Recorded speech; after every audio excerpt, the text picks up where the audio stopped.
Ang bawat pirma sa impeachment ni VP Sara ay hindi lang boto ng isang kongresista, kundi boses ng milyon-milyong Pilipino. Ito po ay sabi ni Ace Barbers, yung anak ng dating senador na si Robert Barbers, kung saan sila ay nag-e-enjoy sa pera ng taong bayan.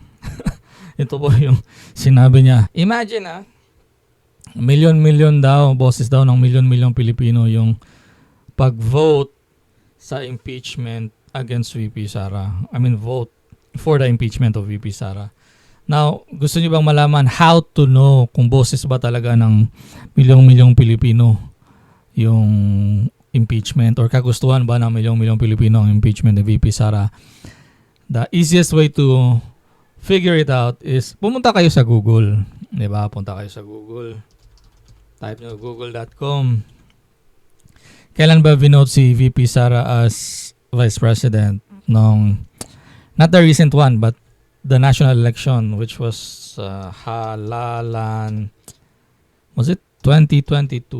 Check natin. ABS-CBN, GMA, punta tayo sa GMA. So, ayan. So, gagawin nyo lang, taga saan ba si Barbers? Taga Siargao ba siya? Check natin Hindi ko sure. Type na lang natin si Barbers. Barbers. Surigao. So type natin Surigao. City of Surigao. Check natin City of Surigao. Ayan, so kung titignan nyo po sa right side, presidential race si Bongbong tsaka si Lenny. Kasi sila naman yung kalaban. Vice President, tignan nyo. Sara Duterte, 31,561,948. Kiko Pangilinan, 9,232. I think this one is for the national result. National result na. So, tingnan natin sa kanilang province. Vice Presidential race, City of Surigao, Duterte Sara, 65,479. Kiko Pangilinan, 6,106. Sa Surigao po yan. Surigao City. Now, try natin yung province. Surigao. Surigao del Sur. I don't know kung Norte siya or Sur, but we're just gonna check both. Punta tayo sa Vice President. Vice Presidential race results, Surigao del Sur. Sara, 301,080. Pangilinan, 24,000. O, diba? Ang layo ng agwat. Ano to? Surigao del Sur. Punta tayo sa Surigao del Norte. Surigao del Norte. Punta tayo sa Vice President. O yan, Sara Duterte, 258,399. Yung next, si Kiko Pangilinan, 19,741. So ano yung pinagsasabi niya na milyon-milyon yung ayaw sa kay Sara Duterte? I mean, milyon-milyon yung gustong ma-impeach si Sara Duterte.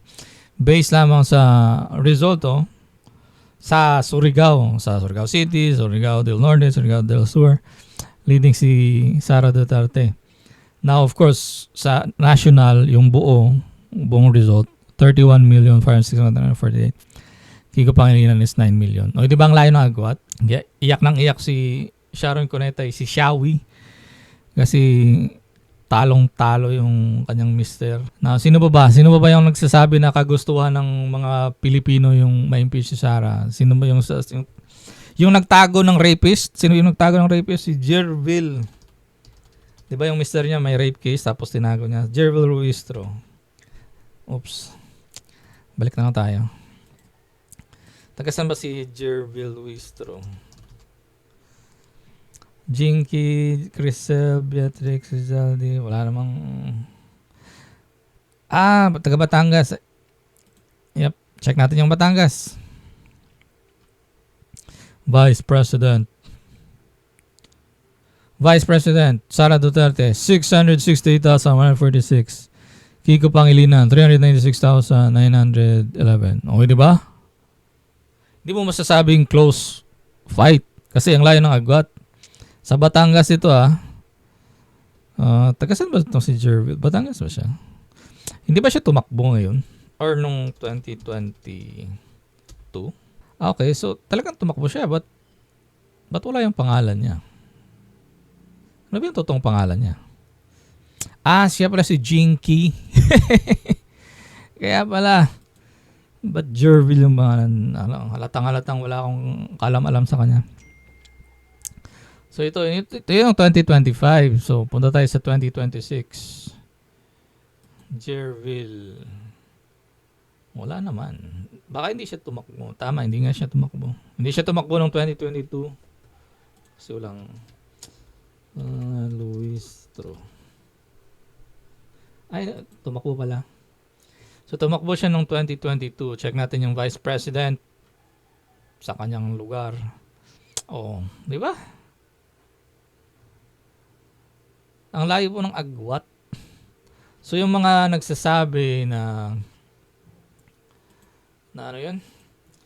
Boses ng milyong-milyong Pilipino yung pagpapa-impeach kay Vice President Sara ay mali po. Baka boses po ng milyon-milyong or bilyon-bilyong maleta. Boses ng mga maleta yon, hindi yun boses ng mga Pilipino. Kaya wag nyo na po kaming pinagloloko, wag nyo pong gagamitin yung taong bayan kasi wala po kayong pakialam sa taong bayan. Kasi kung meron kayong pakialam sa taong bayan, ginawa nyo na po sanang legal yung death penalty sa mga korap. Diba?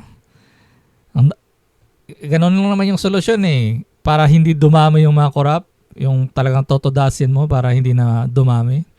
Or kung sino man yung gustong mga korap, magdadalawang isip kasi totodasin ka agad eh. But anyway, gaya ng sabi nga nila, no, like Congress is like the biggest syndicate. Kaya we're fucked. We're fucked as a country. We're fucked as Filipinos. Hanggang sila yung nanandyan. Kaya nga, atat silang ma-impeach si VP Sara eh, kasi by 2028 kung walang mangyari, walang magic na mangyari, maging president si VP Sara eh, iisa-isahin sila ni VP Sara. And yung ginawa ni Bongbong Marcos, no, was a big mistake for sending her father to The Hague. Kasi ngayon, parang BBM just positioned all the Duterte to lead the country by starting 2028. Kasi imagine, Sara Duterte, Baste, Pulong, and then siguro by that time, eligible na si Kitty Duterte, and by that time, siguro, she has matured. So, 'di ba? Tapos meron pang mga Duterte na congressman, meron ng councilor sa Davao. So yan, this country needs a big overhaul. Kung ako nga papipiliin 'di ba? Huhulugan na lang ng nuclear bomb yung Philippines katulad ng nangyari sa Japan before. Like sana maubos na lang lahat ng Pinoy. Like mawala na lang sana yung Pilipinas sa mapa kasi wala na pong chance if we're just gonna rely to our government kasi nga sila na lang nandyan eh. Kumbaga masyado ng malalim yung ugat ng puno na mahirap kahit putulin mo pa meron pang ugat, so uusbong ulit. Oh well, papel. If you're into this type of content, feel free to follow. This is your boy Fred. Peace.